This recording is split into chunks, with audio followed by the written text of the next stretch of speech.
Hey there, everybody. Welcome to the Dental Handoff. I'm Dr. Kelly Tanner. Today, I have with me Dr. Marc Liechtung. Marc, thank you so much for being on the show today. Thank you so much, Kelly. I really appreciate you having me. It's been great. We ran into each other a few years ago at the infamous SmileCon. And we're in the podcasting booth when you were with like Zyrus and Chris and everybody. We were having a good old time. Yes, it was. It was a nice time. Yeah, it's a great meeting. It was a lot of good energy there that year. It really was. A lot of good people and a lot of conversation. So it was very nice. So Marc, we always start by asking, why dentistry? Did it choose you? Did you choose it? What happened?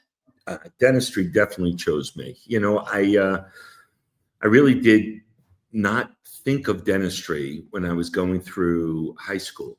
And I thought of being in my family's business. My father was in the real estate business. My brother, I was the youngest of my brothers, and my brothers migrated, one attorney, one an MBA, migrated into somewhat of the real estate business. And one day my father came to me, and not knowing anything about private equity and this and that, he said, listen, there's not going to be any room for you in the business.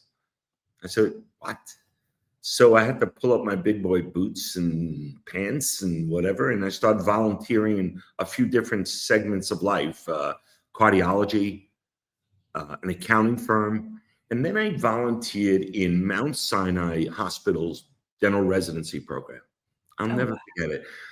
You know, it was just that chose me that day. I walked in, music blaring, people smiling, getting ready for the day. I said, this is good. So I think it chose me. Yeah, you were hooked. Smitten. Yeah. You can't. It is, dentistry is just, it's a feeling that you can't describe when you're changing lives in the way that we do. Absolutely. It's so great feeling. Yeah. So you can, I don't know.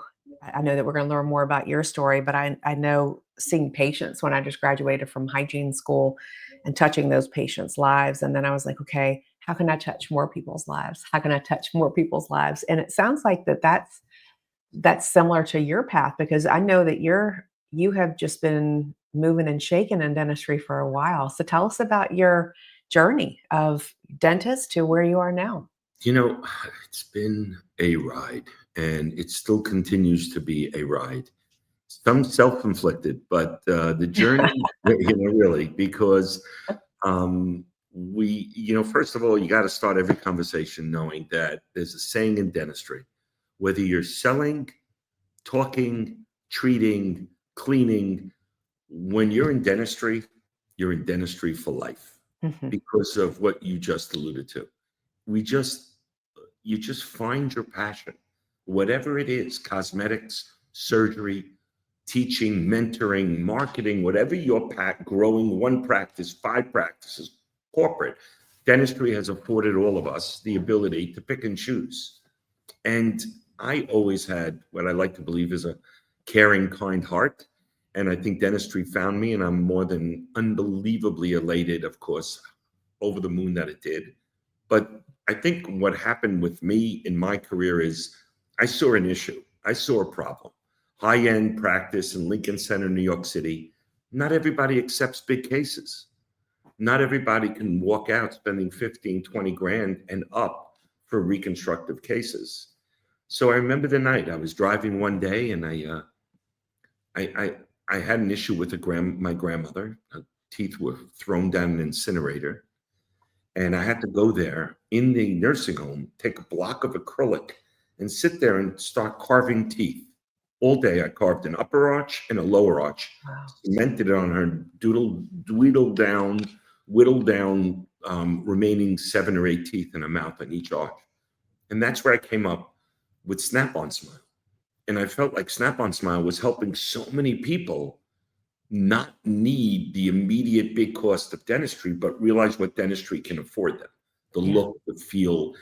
And to me, that was the most incredible feeling. I mean, we all can be, I don't want to be crass, but, you all can be the greatest feeling you ever had. That was amazing. And from Snap-on, I really just, it allowed me to meet amazing people, amazing companies, travel the world. It gave me a great opportunity which gave me a lot of confidence to go on. But it just that's what it's all about for me, is trying to figure out the best patient experience and then deliver it. And to me, that's how I started really realizing what I love about this field. Wow, that's a story. Yeah, it's a So big story. how long from like the milling and the carving how long did it take you to go from there to Snap-on? Crazy story. I researched a material that would be a resin that would have some flex.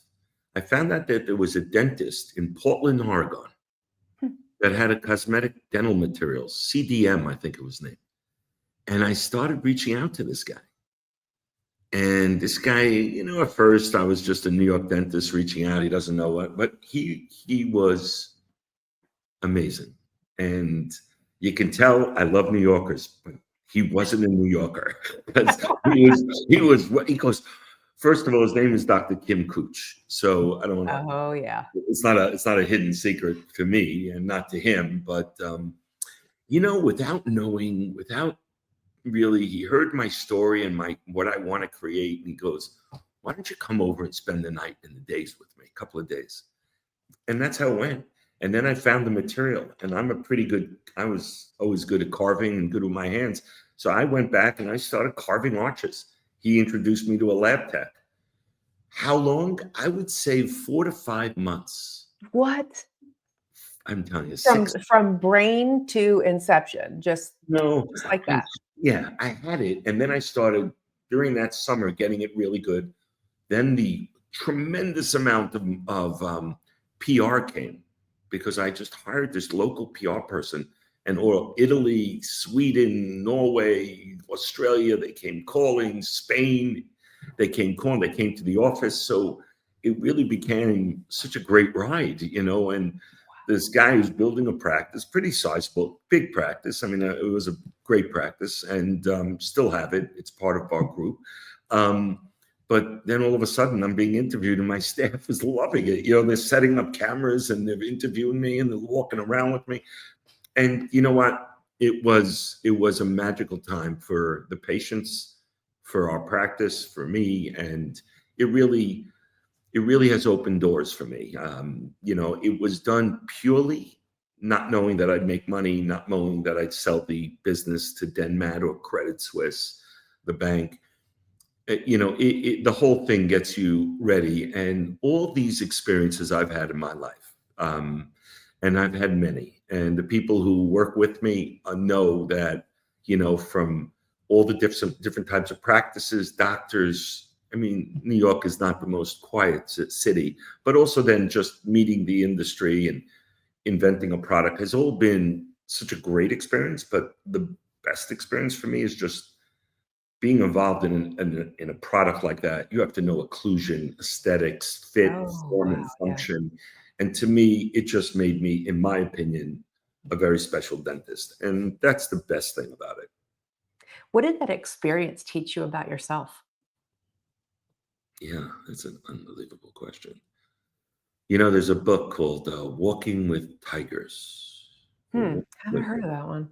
It's a book about entrepreneurship, and I might get the name, but it's the whole thing of, look, and I know you're a professional, you're a provider, you help your practices, and then you go and you speak to people and you move the industry forward.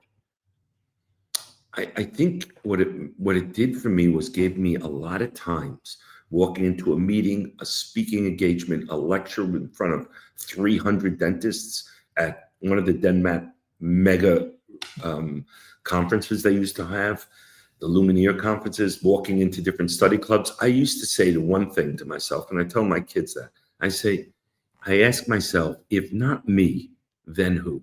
And Hmm. what that all taught me was, whether it be continuing education, wanting to take my practice to another level, create something that's really going to be great for the industry, I just feel like, if not me, then who? It gave me the confidence to just at least try it, learn from it, and build it. And if it could be done, then I think I'm going to be a good guy to do it. And that's really what it taught me. Yeah, and because I find that through those experiences, well, through every life experience, because you grow through it. It Yes. teaches you something about yourself and who you are and what you're made of. And it helps you ask different and better questions based Yeah. on that experience. So it sounds like that happened to you where, I mean, you were in front of people, you've gone from ideation to delivering this to now being on stages, followed around by cameras, Yeah. and you're essentially a household name in dentistry, changing lives. So, I mean, Mark, you could have been like, I'm done here. I'm good, but you didn't. So tell me about what happened from that point. I mean, you, I left DenMat when the hands changed, and I went back to my phenomenal practice in New York. And quickly after I came back, my goal was to spend a little more time at home. Dentists, and I'm going to say dental spouses, dental significant others, dental companions, we're not used to one of our, significant other situations traveling, staying late, carving appliances. You know, it's kind of a crazy thing. it And is. so, I mean, I'm late at night carving in my lab at the office of the client. Is my wife going to continuously believe that? Like I'm now traveling. I've got to go to Italy for 3 days. I'm You're like, sorry. no, really, no, really. You let me enjoy the trip. I got to go. So what I decided to do was we got bought. I did my stint of 2 years. They were changing things. Corporate comes in. You have a deal where every flight you fly, if it's over 3 hours, you go in a nicer class. I mean, they're asking you to work. You're lecturing. I don't want to go in the back of the plane. Part of the good. But then another corporate entity buys you, and then they say, well, okay, your next trip is an hour and a half here. You're going to make a stop, and you're going to go an hour and a half there. And I said, this is not the way I want to live my life. So the advantage of becoming successful and becoming and having something like you've developed, like I've developed, somewhere you can go and continuously feed your family, grow your product, grow your brand, grow your empathy, grow your ability to keep going with the new things that are coming out every day in dentistry. I mean, listen, I remember when you used to put somebody on antibiotics, prep the site like it was a surgical site, and put a single tooth implant in. Yeah. It's changed, guided. We understand what it's coding. The body doesn't reject it just like that. There's no infection. Things have come a long way. Mhm. And, I like to believe that Snap-on helped a lot of temporary implants for cases like that. And, but when I got back, I had a great fortune. A large group wanted to buy my office. I Wow. started, one of the things with me was always that I came from a family of business people, and I always had that drive to believe that I am a clinician, but I believe that I can run a business. I love the business of dentistry. I believe that for my whole career, I believe the only way you could be successful in the business of dentistry, only way you can have the best place, the nicest office, the best website, the best looking people. You need great dentists. You need awesome hygienists. Those are the people that are going to be touching your patients and winning them over. So you could go in and say, I'm going to start a de novo. I'm going to build a $2 million plaza. It is going to look, and then I'm going to stick 2 young dentists in there that never saw anything like this. And my practice will be closed in 18 months. So I believed in that. And I worked hard when I got back on building my associates and building my practice. And it worked. My practice became very lucrative. I built a practice in New York over $5 million.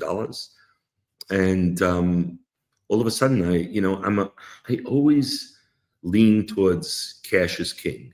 I want to tell that because there's something going around about whether you should sell or not. For me, it was always, you don't know where you're going to be tomorrow. A cab could roll up on the sidewalk and take you out, and your practice is going to be worth 7 cents on the dollar because you're not there to transfer it. I always felt an obligation. If somebody offers me, at that time it was a percentage of gross. If they're going to offer me $5 million for my practice, I'm going to take it, and I did.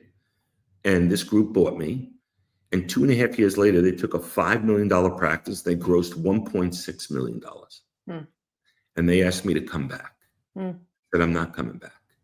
But I took a check with me that day for the lunch, saw it in a movie. And I said, not really, but I said, hey, I figured I'd try it. I had nothing to lose. So I wrote a check out for $475,000. And I said to him, here's my goal and here's my deal. I have a check for $475,000. I will pay you right now and take that practice back. They looked at me and they go, are you nuts? I said, I promise you, but I'm not coming to work for you. I know you're going to bonus me and I'm not. I want to be independent. So here's the check.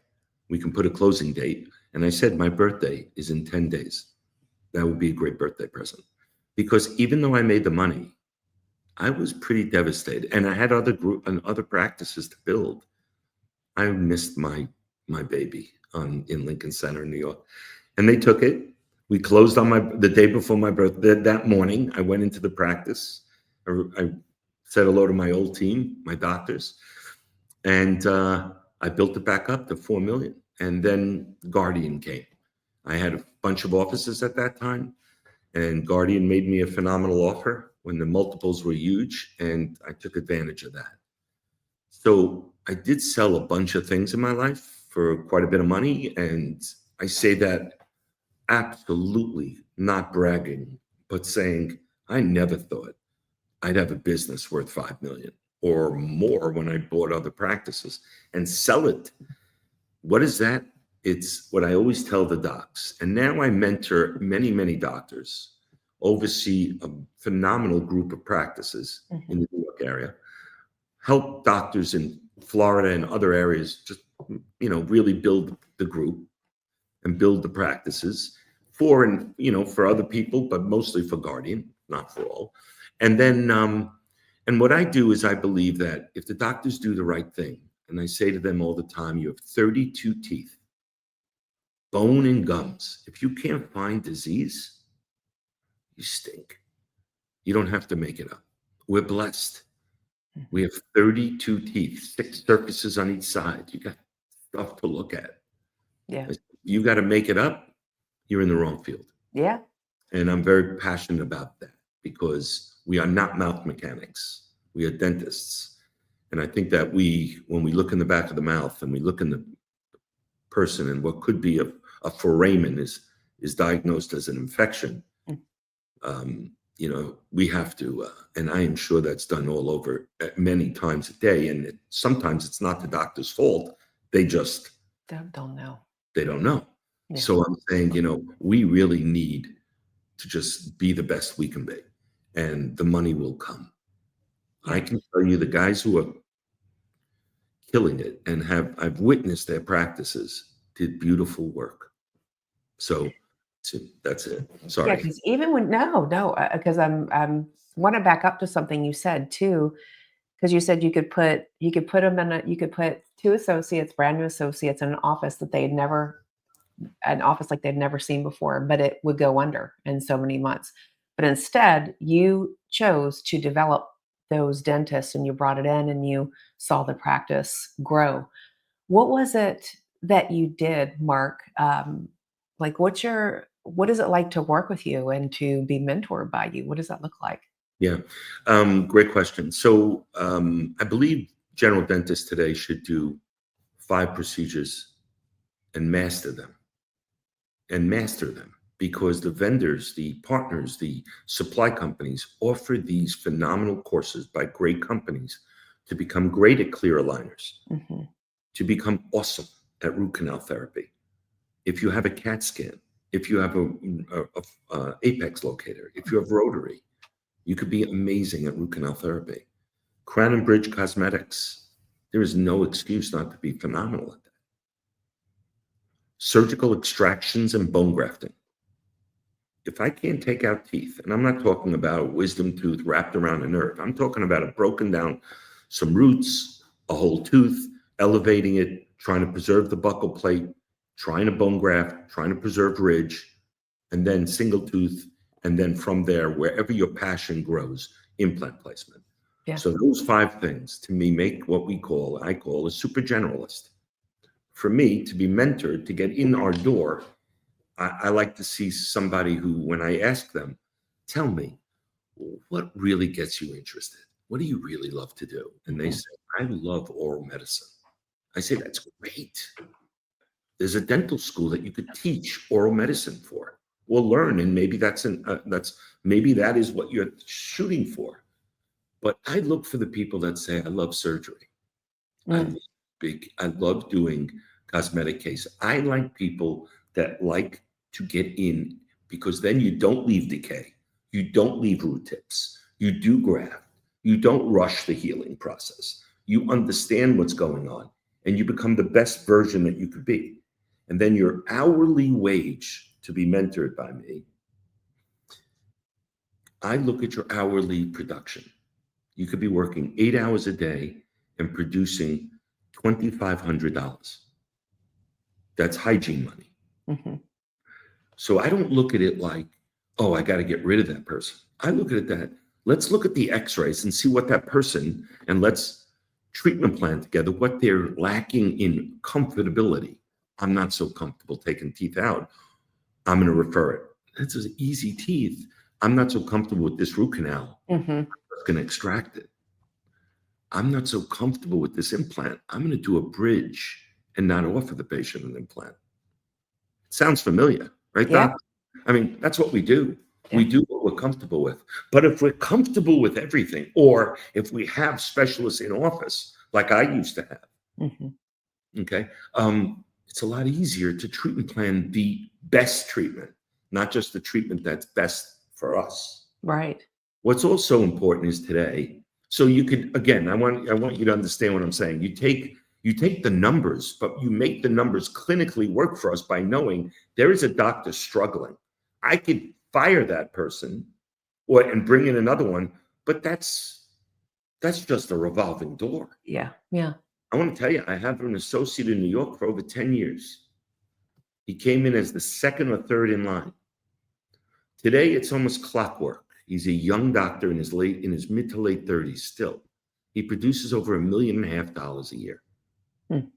For those of us that know, the percentage he makes as a single doctor in New York City, he's making $500,000 as a dentist working for somebody that takes care of him. And I'm so proud that associate of mine on 4 days a week does all 5. And he is amazing. Wow.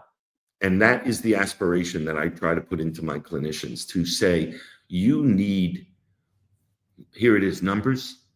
You want to produce $250,000, $300 an hour? It's great. It's easy. You're going to make $200,000-$300,000 a year. It's going to be great. Great life. But there are docs out there that are producing $800, $900, $1,000 an hour.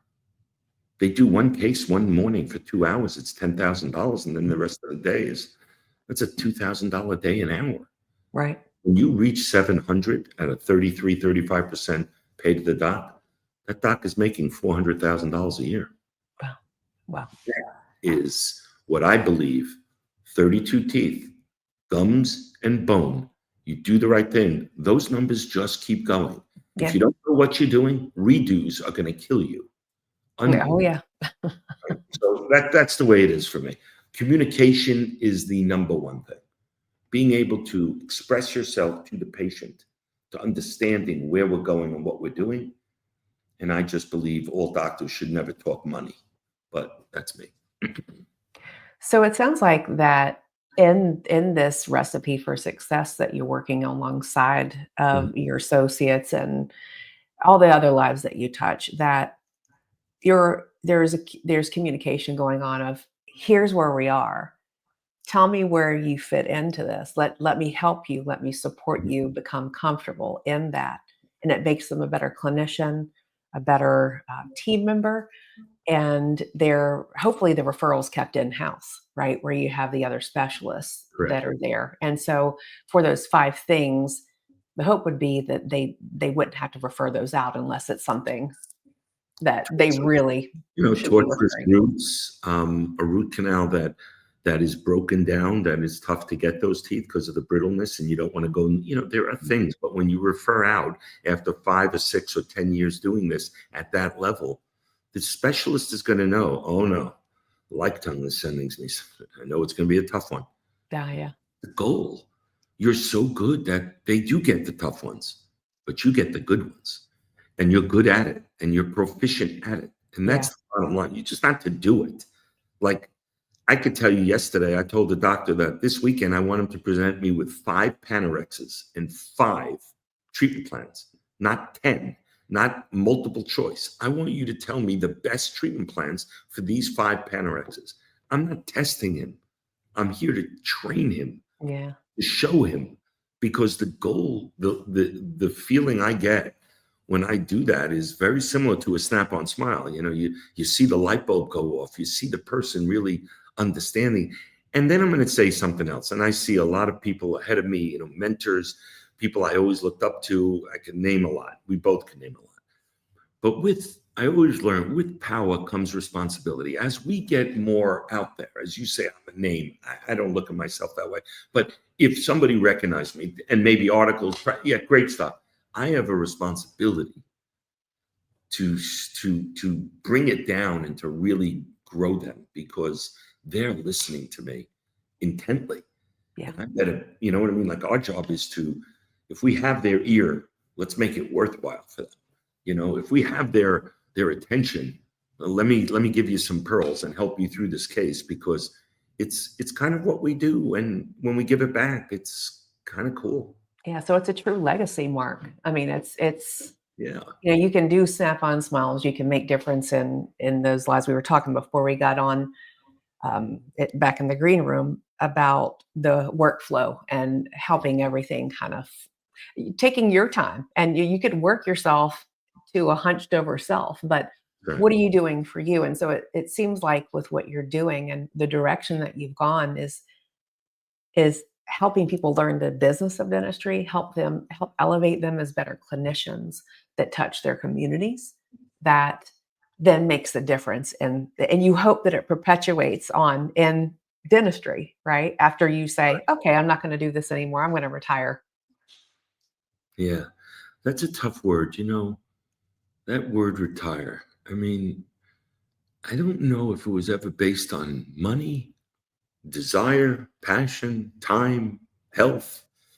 I think I probably should retire, but I say to myself, I really, you know, and that brings me to something else that we talked about, and that is the work-life situation. Mhm. It's really important. This is an intense, stressful field.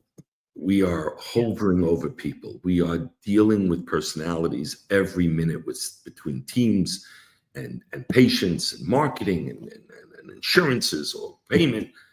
Take time.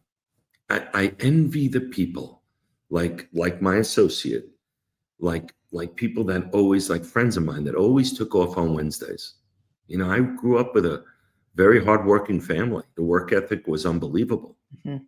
I married somebody whose family had great work ethic, you know, and then to see people take off, I used to say, that's crazy. But you know something? After doing this for 30 something years and being out there and knowing a lot of people, I envy the heck out of those people. I envy the heck out of my associate who's told me when he first got hired 11 years ago, he said, I'm only working Monday through Thursday. And I said to myself, yeah, right. You'll see them. Yeah, sure, I'll get you. And he only works 4 days. And that is what I think people need to hear. Sometimes you have to say, do what I say, not what I do. I think the work-life balance has to begin at the early stages in your career. Yeah. Whether you're observant, whether you need the time, whether you have a loved one you want to spend time with, whether it's somebody you need to establish that now. Take care of yourself Unbelievable. You're right.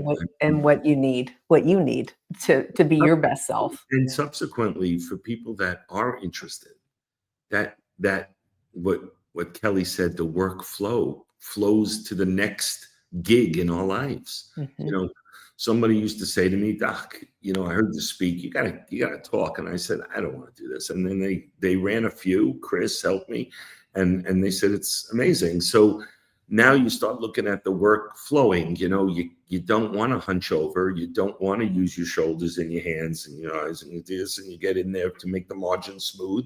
And I get into and End up like a T-Rex. I wake up in the middle of the night going, sensitivity. Oh my God. I swear, when I was doing composites every night, I was going, Mrs. Smith, 3031, she's going to be in pain. I know it. It is magnifying. It's crazy.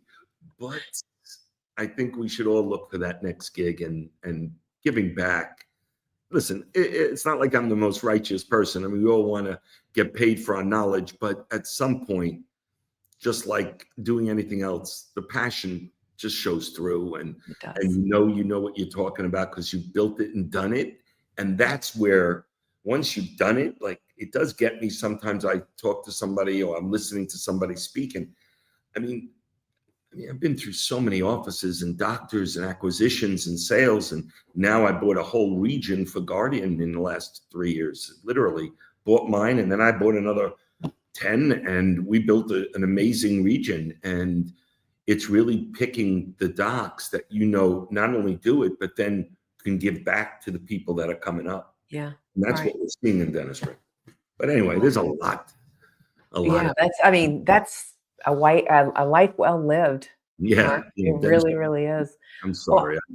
No, I mean, I am just hanging on every word here. I learn so much with every podcast. Thank You guys, if you want to get in touch with Marc for any reason, his information is in the show notes. Marc, you've shared some great life lessons. Your heart and all of this is for others. And I appreciate you being on today. Kelly, you're awesome. I'm sorry I didn't hear your voice. I was too busy talking. But next time I want to have you on, and I want to have you talk, because I know you're doing some great things in the industry, and I know I've seen you at SmileCon, and very, very well respected. So I'm so glad you had me on, and thank you. I really appreciate it. It's an honor, Marc, truly. Okay. And for our audience, what I always ask, go on over to Apple Podcasts to give a 5-star rating, because Apple is the one that matters. And then go to YouTube, like, subscribe, and share to people who you love and who may be interested in the podcast. I appreciate all that you do every day in the lives that you touch. My friends, we will see you next week. Take care. Take care, Marc. Be well, Kelly. Thank you so much. Yeah. You're awesome. Pleasure.